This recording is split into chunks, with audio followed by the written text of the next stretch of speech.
안녕하세요. Hello, 수원하나 Church family. This is Graham. Hello. Hello. So today we're going to be looking briefly through the book of Ruth. And Graham, what comes to mind in the beginning of chapter 1? It's crisis. During the time of judges ruling Israel, there was a famine. And during this famine, we see about a Israeli family, Elimelech, his wife Naomi, and their two sons went to sojourn in the country Moab. As far as the country Moab is concerned, they are Gentiles. After the death of Elimelech, their two sons married Moabite women, dwelled for 10 years, and they also died.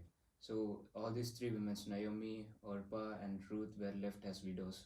Naomi, along with his family, they went there to survive, to gain something, but she eventually lost everything. And Wow. this initiated with a famine. Wow.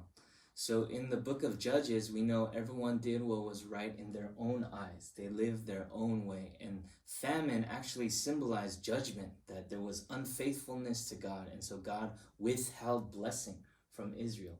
And so it is crisis indeed. If you lose your husband, your main provider, that is crisis.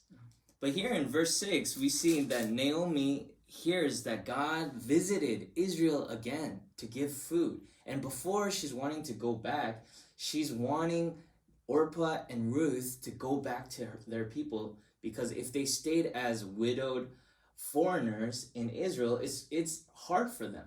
And as you mentioned, the Moabites didn't have a good relationship with Israel in the history of Israel. Yes, since Moabites descended from Lot with an incest with his daughter, which is not right according to God's law. And Moabites, when we see in the book of Judges, Moabites were enemies to Israel.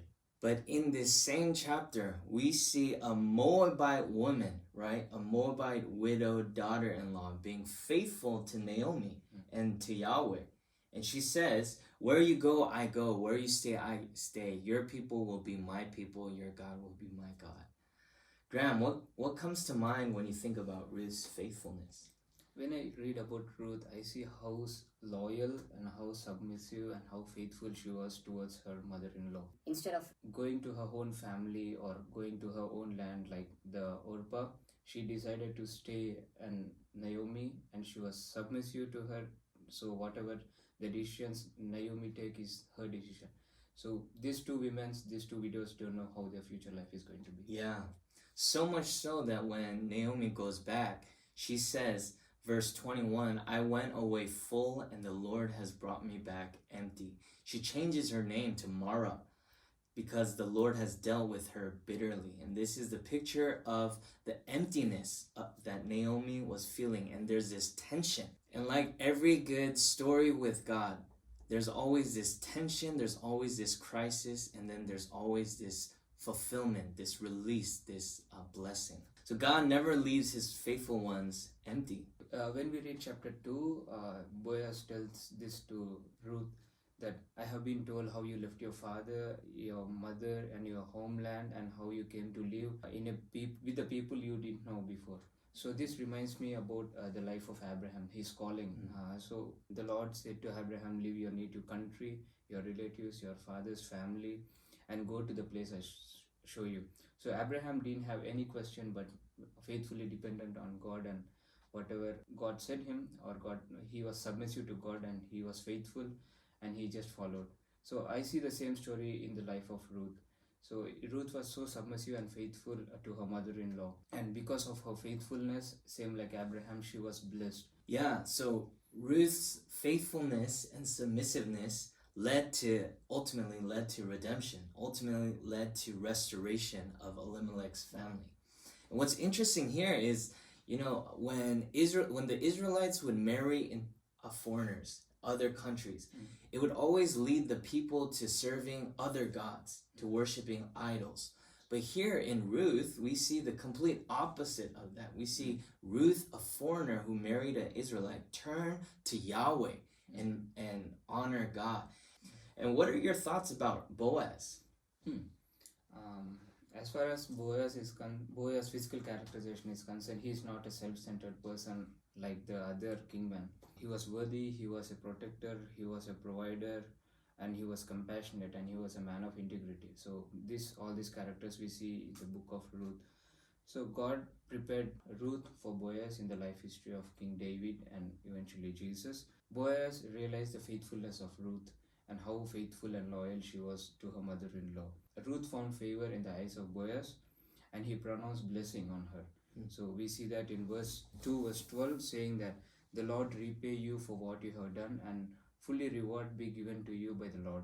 So the Lord God of Israel, under whose wings you have come to take refuge. Yeah, wow. So when I think about Boaz, I think of God's provision. He's someone that has the right to redeem, and he uses this right to redeem Ruth and ultimately continue the line of Elimelech.